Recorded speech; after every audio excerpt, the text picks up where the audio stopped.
जय हिंद, जय श्री राम स्टूडेंट। आज हम अलंकार टॉपिक पढ़ेंगे और अलंकार टॉपिक में इस वीडियो में हम केवल वस्तुनिष्ठ प्रश्नों के लिए ट्रिक के माध्यम से पढ़ेंगे। किसके लिए पढ़ेंगे बेटा? वस्तुनिष्ठ प्रश्नों के लिए। तो वस्तुनिष्ठ प्रश्नों के लिए सबसे पहला बेटा हमारा क्वेश्चन है, कभी कभी बनता है, ज़्यादा तरीका से अधिक बारी बन जाता है कि जो अलंकार शब्द है उसका अर्थ क्या होता है। तो बेटा अलंकार का अर्थ होता है आभूषण। क्या होता है अलंकार का अर्थ? आभूषण। तो सबसे पहला क्वेश्चन बन जाता है कि अलंकार शब्द का क्या अर्थ होता है। तो अलंकार का अर्थ होता है आभूषण। दूसरा क्वेश्चन बन जाता है कि अलंकार शब्द किन दो शब्दों से मिलकर बना हुआ है। तो अलंकार शब्द अलम प्लस के कार दो शब्दों से मिलकर बना हुआ है। यहाँ अलम का अर्थ होता है आभूषण या गहना। अलम का अर्थ क्या होता है? आभूषण या गहना। आगे चलते हैं। अगला क्वेश्चन बन जाता है कि अलंकार की परिभाषा बताइए। तो काव्य की शोभा बढ़ाने वाले तत्वों को बेटा क्या कहते हैं? अलंकार कहते हैं। काव्य की शोभा बढ़ाने वाले तत्वों को मुख्य रूप से क्या ध्यान रखना है आपको? जिससे काव्य की शोभा बढ़ाई जाती है उसे हम क्या कहते हैं? अलंकार कहते हैं।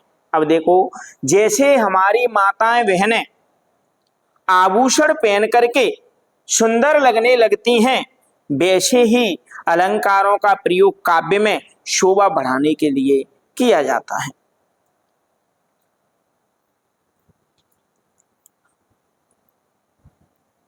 आगे की स्लॉट में दिया हुआ है, वही पुनः दिया है कि अलंकार शब्द है वो हमारा अलम प्लस के कार दो शब्दों के योग से मिलकर के बना हुआ है, जिसका अर्थ होता है आभूषण या विभूषित करने वाला। विभूषित करने वाला माने सुंदरता प्रकट करने वाला। इससे आगे बेटा हमारा इसमें अलंकार का पूरा वर्णन दिया हुआ है कि ये जो अलंकार हैं कितने प्रकार के होते हैं। तो बेटा जो अलंकार है हमारा मुख्य रूप से दो ही प्रकार का होता है, शब्दालंकार और अर्थालंकार, और एक तीसरा होता है उभया अलंकार। तो उभया में शब्द और अर्थ दोनों के द्वारा चमत्कार उत्पन्न होता है, उसे हम क्या कहते हैं बेटा? उभया अलंकार कहते हैं। और शब्दालंकार में क्या क्या है?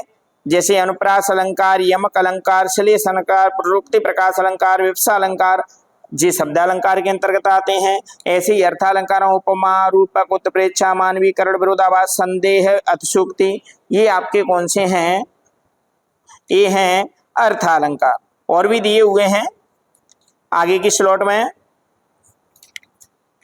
अलंकार के भेद, अगला क्वेश्चन बन जाता है कि अलंकार के कितने भेद होते हैं। तो अलंकार के मुख्य रूप से केवल दो भेद होते हैं। कितने भेद होते हैं अलंकार के? मुख्य रूप से दो भेद होते हैं। वो कौन कौन से हैं? नंबर एक है शब्दालंकार और नंबर दो है अर्थालंकार। तो अलंकार के मुख्य रूप से कितने भेद होते हैं? अलंकार के मुख्य रूप से दो भेद होते हैं। नंबर एक होता है आपका शब्दालंकार और नंबर दो होता है आपका अर्थालंकार। इससे आगे की स्लॉट में दिया हुआ है हमारा बेटा यहाँ से अर्थालंकार का भेद। तो अर्थालंकार में सबसे पहले ट्रिक के माध्यम से पढ़े होंगे। इसमें हम किसके माध्यम से पढ़ेंगे? ट्रिक के माध्यम से। अर्थालंकार में सबसे पहले हम उपमा अलंकार को पढ़ेंगे। तो ये जो उपमा अलंकार है इसकी पहचान कैसे करेंगे? केवल क्या है कि जो वस्तुनिष्ठ प्रश्न है उसके लिए इसमें हम पढ़ेंगे। तो वस्तुनिष्ठ प्रश्न में आप उपमा अलंकार की कैसे पहचान करेंगे? अगर आपके लिए पंक्ति आ जाएगी उदाहरण की, तो अगर ये ट्रिक आपने समझ ली तो इससे आगे आपको समझने की कोई आवश्यकता नहीं है। एक नैनो सेकंड में या सेकंड के अंदर में आप आंसर क्लिक कर सकते हैं। तो सबसे पहले दिया हुआ है आपका कि जब पंक्ति में योजक चिन्ह आए, क्या है बेटा, योजक चिन्ह आए और शब्द सा सी से सरेस और एक शब्द होता है सम, शब्द सा सी से सरेस सम आए तो वहां उपमा अलंकार होता है। मतलब क्या है, उपमा में होता क्या है, उपमा अलंकार में दो वस्तुओं की तुलना की जाती है। क्या किया जाता है बेटा, उपमा अलंकार में दो वस्तुओं की तुलना की जाती है। अगर दो वस्तुओं की तुलना समझ में ना आए तो एक शब्द के बाद तुरंत सा सी से सम आएगा, तो सासी से सम जहां भी आपको योजक चिन्ह के बाद तुरंत दिखे वहां आपको उपमा अलंकार क्लिक कर देना। किसके बाद, योजक चिन्ह के बाद। बेटा उपमा में योजक चिन्ह आएगा और रूपक में भी योजक चिन्ह आएगा, तो उपमा और रूपक में जब योजक चिन्ह आएगा तो उसको हम अलग अलग तरीके से पहचानेंगे कैसे, तो उपमा में जो योजक चिन्ह आएगा उसके तुरंत बाद सा सी से सम सरिस आएगा, लेकिन रूपक में जो आएगा उसमें सा सी से सम सरिस नहीं आएगा, इसके बाद तुरंत रूपक है। तो बेटा हम उदाहरण समझ लेते हैं। तो उदाहरण में हमारा दिया हुआ है मुख चंद्रमा सा सुंदर है, तो बेटा तुलना की गई है कि नहीं की गई है, मुख की तुलना की गई है चंद्रमा से। मुख किसके समान सुंदर है, मुख चंद्रमा के समान सुंदर है। अगला है बेटा कर कमल सा कोमल है, जो कर माने हाथ हैं, वे हाथ कैसे हैं, कमल के समान कोमल है। कोई दिक्कत, वैसे आपको कोई परेशानी होगी नहीं, क्योंकि योजक चिन्ह के तुरंत बाद अगर सा सी से सम आती है तो वहां कौन सा होगा, उपमा अलंकार होगा। आगे देखते हैं बेटा, आगे है आपका रूपक अलंकार। देखो वही आ गया, हमने अभी बोला था वही कहानी। तो रूपक अलंकार में क्या है, जब पंक्ति में केवल योजक चिन्ह आए, क्या आएगा बेटा, केवल योजक चिन्ह आए और शब्द सा सी से न आए तो वहां रूपक अलंकार होता है। उपमा में था कि योजक चिन्ह के तुरंत बाद क्या आएगा, सा सी से सम सरिस, और इसमें रूपक में योजक चिन्ह के बाद सा सी से सम सरिस नहीं आएगा, शब्द आएगा पूरा, तो वहां बेटा हमारा होगा रूपक अलंकार। इसका उदाहरण देखते हैं। उदाहरण में दिया हुआ है मैया मैं तो चंद्र खिलौना ले हूं, तो बेटा ये जो योजक चिन्ह दिया हुआ है इसके बाद सा सी से सरिस दिख रहा है, आपको नहीं दिख रहा है, ठोक देना रूपक। अगर सासी से सरिस दिखता है आपको योजक के बाद तो तुरंत उपमा ठोक देना। सेकंडों में आप इसका आंसर लगा सकते हैं। बेटा अगली स्लॉट में हमारा दिया हुआ है उत्प्रेक्ष अलंकार। अगर आपने एक बार वीडियो देख लिया तो अलंकार से संबंधित वस्तुनिष्ठ प्रश्न एक भी आपका नहीं रहेगा, इसका हमारा चैलेंज है। उत्प्रेक्ष अलंकार में दिया हुआ है कि यदि पंक्ति में ज्यों मानो एव मनु जनु जान मनहु जनहु आता है वहां उत्प्रेक्ष अलंकार होता है। क्या आता है बेटा, कि जहां पर पंक्ति में ज्यों मानो एव मनु जनु मानहु जनहु मनहु जनहु आता है तो वहां अपना अलंकार कौन सा होता है, वहां उत्प्रेक्ष अलंकार होता है।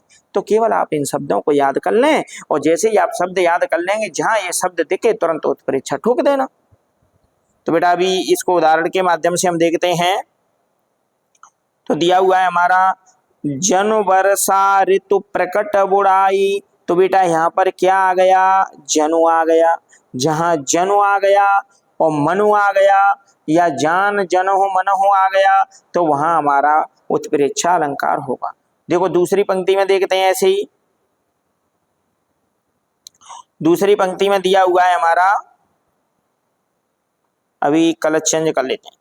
तो दूसरी पंक्ति में दिया हुआ है नेत्र मानो,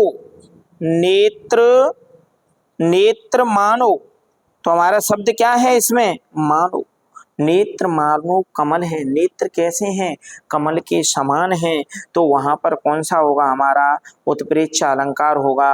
नेत्र मानो कमल है, तो जहां मानो आ गया, जानो आ गया, जनहु मनहु आ गया तो वहां क्या होगा हमारा उत्प्रेक्ष अलंकार होगा। आगे की स्लॉट में उत्प्रेक्ष अलंकार का बेटा एक और उदाहरण दिया हुआ है। सोहतोड़े पीतपट श्याम सलोने गात मनहु, क्या दिया है? मनहु नीलमणि शैल पर आतप परयो प्रभात। तो इसमें दिया हुआ है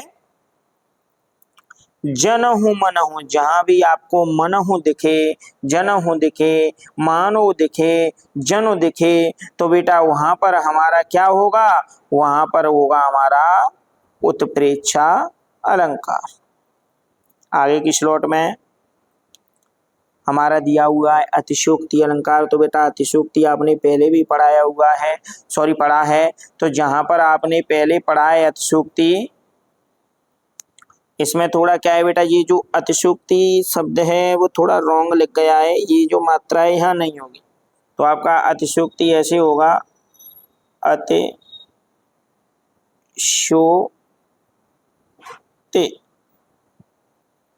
माने आधा सा आएगा, तो ये टाइप में मिस्टेक हो गई है, ये आप समझ जाएंगे। तो इसमें हमारा अतिशयोक्ति है। तो बेटा अतिशयोक्ति में क्या होता है? किसी भी बात को बड़ा चढ़ा के वर्णित किया जाता है। क्या किया जाता है? किसी भी बात को बड़ा चढ़ा करके वर्णन किया जाता है, वहाँ क्या होता है? अतिशयोक्ति अलंकार होता है। देखो, जहाँ गुण या स्थिति का बड़ा चढ़ा करके वर्णन किया जाए वह हमारा कौन सा होता है? अतिशयोक्ति अलंकार होता है। तो अतिशयोक्ति अलंकार में हमारा उदाहरण दिया हुआ है, आगे नदियां पड़ी अपार, घोड़ा कैसे उतरे पार, राणा ने सोचा इस पार, तब तक चेतक था उस पार। तो बेटा यहाँ कितनी बात बड़ी कर दी कि एक आगे नदी, बहुत बड़ी नदी पड़ी हुई है, और घोड़ा कैसे उतरे पार। घोड़ा नदी के इस पार खड़ा हुआ है और राजा सोच रहा है कि उस पार कैसे निकलेगा। जब तक राजा सोचता ही रह गया तब तक चेतक माने घोड़ा उस पार हो गया। तो जहां बड़ा चढ़ा करके वर्णन किया जाए बेटा, वहां पर हमारा होता है अतिशयोक्ति अलंकार। इसके बाद आया है हमारा मानवीकरण अलंकार। तो बेटा मानवीकरण अलंकार में क्या होता है कि प्राकृतिक वस्तुएं मानव की तरह व्यवहार करने लगती हैं, वहां पर हमारा होता है मानवीकरण अलंकार। जैसे प्राकृतिक वस्तुओं में पेड़ पौधे बादल आदि में मानवीय भावनाओं के होने का वर्णन हो, वहां बेटा हमारा होता है मानवीयकरण अलंकार। कौन सा होता है बेटा? वहां होता है मानवीकरण अलंकार। तो मानवीकरण अलंकार का उदाहरण दिया हुआ है, फूल हंसे कलियां मुस्कुराई। फूल क्या कर रहे हैं बेटा? हंस रहे हैं। कलियां क्या कर रही हैं बेटा? मुस्कुरा रही हैं। तो प्राकृतिक वस्तुएं मनुष्य की तरह जब व्यवहार करने लगे तो वहां मानवीकरण अलंकार होता है। दूसरा एग्जाम्पल दिया हुआ है, सागर के उर पर नाच नाच करती हैं लहरें मधुर गान। उर माने होता है हृदय। तो सागर के हृदय पर नाच नाच, बेटा देखो ये क्या कर रही हैं? लहर नाच रही हैं। तो प्राकृतिक वस्तुएं क्या कर रही हैं? मनुष्य की तरह व्यवहार। सागर के हृदय पर नाच नाच करती हैं लहरें मधुर गान। लहरें क्या कर रही हैं? गा भी रही हैं और नाच भी रही हैं। तो यहाँ प्राकृतिक वस्तुएं मनुष्य के कार्य कर रही हैं, तो वहां पर होता है हमारा बेटा मानवीकरण अलंकार। और अगला दिया हुआ है हमारा कि हमने पहले देखा था कि अलंकार के 3 भेद होते हैं, मुख्य रूप से 2 होते हैं, शब्दालंकार, अर्थालंकार और उभयालंकार। तो बेटा जहाँ शब्द और अर्थ दोनों के द्वारा चमत्कार उत्पन्न होता है वहां उभय होता है, आपने पढ़ा भी होगा। और इसमें हम शब्दालंकार के 3 भेद होते हैं मुख्य रूप से। वैसे तो अनेक होते हैं, आपने पहले स्लॉट में देख चुके हैं, लेकिन मुख्य रूप से शब्दालंकार के कितने भेद होते हैं? मुख्य रूप से शब्दालंकार के 3 भेद होते हैं। वो 3 भेद कौन कौन से हैं वो हम अभी देखते हैं। तो मुख्य रूप से पहला होता है आपका अनुप्रास अलंकार, और दूसरा होता है आपका यमक अलंकार, और तीसरा होता है आपका श्लेष अलंकार। तो शब्द अलंकार के कितने भेद होते हैं बेटा? मुख्य रूप से, बेटा मुख्य अवश्य जोड़ देना। क्या? मुख्य अवश्य जोड़ देना। तो मुख्य रूप से शब्द अलंकार के 3 भेद होते हैं। किस रूप से? मुख्य रूप से। तो मुख्य रूप से शब्द अलंकार के कितने भेद होते हैं बेटा? 3 भेद होते हैं। अब ये तीनों भेदों को हम समझते हैं। तो सबसे पहला दिया हुआ है हमारा अनुप्रास अलंकार। तो अनुप्रास अलंकार की हम पहचान कैसे करेंगे? वर्ण जहां पर बार बार आए, केवल एक चीज ध्यान रख लेना, क्या? जहां पर वर्ण की बार बार आवृत्ति होती है वहां पर बेटा कौन सा अलंकार होता है? वहां पर होता है अनुप्रास अलंकार। जहां वर्ण बार बार आता है वहां अनुप्रास अलंकार होता है। अब कैसे वर्ण आता है वो हम स्लॉट के माध्यम में देखते हैं। उदाहरण दिया हुआ है हमारा, उदाहरण दिया है चारों, अभी ये रेड में आ गया है, तो चारु चंद्र की चंचल किरणें खेल रही थीं जल थल। क्या आना चाहिए बेटा? वर्ण बार बार आना चाहिए। तो आप यहाँ वर्ण देख रहे होंगे, जो च वर्ण है उसकी बार बार आवृत्ति हुई है, यहाँ भी च आया है। तो जहाँ वो एक ही वर्ण अनेक बार आता है वहाँ क्या होता है? अनुप्रास अलंकार होता है। जहाँ वर्ण की आवृत्ति बार बार होती है वहाँ कौन सा अलंकार होता है? वहाँ अनुप्रास अलंकार होता है। दूसरा उदाहरण समझते हैं। मधुर मधुर मुस्कान मनोहर मनुज वेश उजियाला। तो यहाँ म माने म वर्ण की अनेक बार आवृत्ति हुई है, तो बेटा वहां पर कौन सा होगा हमारा? वहां पर होगा अनुप्रास अलंकार। एक ही वर्ण बार बार आता है तो वहां अनुप्रास अलंकार होता है। इसी प्रकार हम देखते हैं यमक अलंकार। तो बेटा यमक अलंकार की छोटी सी परिभाषा एक लाइन में समझ सकते हैं आप। एक ही शब्द एक से अधिक बार आए और अर्थ अलग अलग हो। बेटा क्या है कि शब्द एक ही होगा, वो एक से अधिक बार आएगा लेकिन प्रत्येक बार उसका अर्थ अलग अलग होगा। तो वहां पर क्या होगा हमारा? अधिक बार आए, अर्थ क्या होंगे? अनेक होंगे या अलग अलग होंगे। वहां कौन सा होगा? यमक अलंकार होगा। जैसे कनक कनकते सौगुनी मादकता अधिकाय, वा खाए बोराय नर या पाए बोराय। समझ पाएंगे नहीं? आपने बचपन से ये उदाहरण पढ़ा होगा। वैसे कनक कनकते सौगुनी, तो बेटा एक कनक का अर्थ होता है, बताइए बेटा क्या होता है एक कनक का अर्थ? एक कनक का अर्थ होता है धतूरा, और एक कनक का अर्थ होता है सोना। एक कनक का अर्थ क्या होता है? धतूरा, और एक कनक का अर्थ होता है सोना। तो यहाँ पर एक है धतूरा, एक है सोना, तो दोनों शब्दों के अर्थ अलग अलग हो गए। वा खाए बोराए नर, बा खाए बोराए नर, बा पाए बोराए। तो बेटा बोराए माने होता है पागल होना। बोराए माने क्या होता है? पागल होना। बोराए का अर्थ क्या होता है? पागल, पागल। तो एक को खा करके व्यक्ति पागल हो जाता है और एक को पा करके व्यक्ति पागल हो जाता है। तो बेटा सोने को पाकर व्यक्ति पागल हो जाता है और धतूरे को खाकर व्यक्ति पागल हो जाता है। तो जहां पर ये शब्द एक ही है वो अधिक बार आ रहा है लेकिन अर्थ उसके अलग अलग हैं, तो बेटा वहां पर है हमारा यमक अलंकार। ऐसी दूसरी पंक्ति दी हुई है हमारी, क्या है पंक्ति? के काली घटा का घमंड घटा। जहाँ दो शब्द दिए हुए हैं। घटा कैसी है बेटा? घटा है काली, और यहाँ घमंड घटा। यहाँ बात हो रही है घमंड की और यहाँ हो रही है बात घटा की। तो एक ही शब्द के, शब्द क्या है?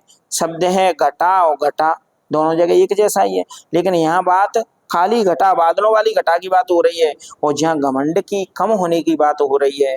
तो बेटा जहाँ एक ही शब्द दो या दो से अधिक बार आए वहां पर क्या होता है? यमक अलंकार होता है, लेकिन प्रत्येक बार उसका अर्थ अलग अलग हो तो ही वहां यमक अलंकार होगा। बेटा अगला है हमारा लास्ट श्लेष अलंकार। तो श्लेष अलंकार में हमारा दिया हुआ है एक शब्द के अनेक अर्थ निकले। बेटा शब्द एक ही होगा, उसके अर्थ क्या होंगे? अलग अलग होंगे या अनेक होंगे। वहां बेटा कौन सा होगा हमारा? श्लेष अलंकार होगा। रहीमन पानी राखिए बिन पानी सब सून, और पानी गए न उबरे मोती मानस चून। ये मास नहीं है, ये मानस है। क्या है बेटा? मानस। अभी इसको गलत लिखा है, ये है आपका मानस। तो रहे मन पानी राखिए, बिन पानी सब सून, पानी गए न उबरे मोती मानुष चून। तो बेटा यहाँ दिया हुआ है रहे मन पानी राखिए, तो यहाँ जो पानी है इस पानी का अर्थ होता है एक का इज्जत। क्या होता है? इज्जत या शर्म। तो मनुष्य की क्या है? इज्जत और शर्म बनी रहनी चाहिए। बिन पानी सब सूना, अगर इज्जत और शर्म नहीं रही तो संसार में सब कुछ सूना ही सूना है। फिर कोई भी व्यक्ति किसी भी कार्य करने से डरेगा नहीं, क्योंकि उसमें इज्जत ही नहीं है, शर्म ही नहीं है। पानी गए न उबरे मोती मानुष चून।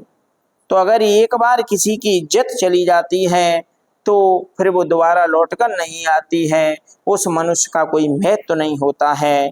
तो बेटा यहाँ तक आपका था अलंकार टॉपिक, और इसमें आपके वस्तुनिष्ठ प्रश्न जितने भी अलंकार से बनेंगे वो कंप्लीट हो चुके हैं। Thank you for watching.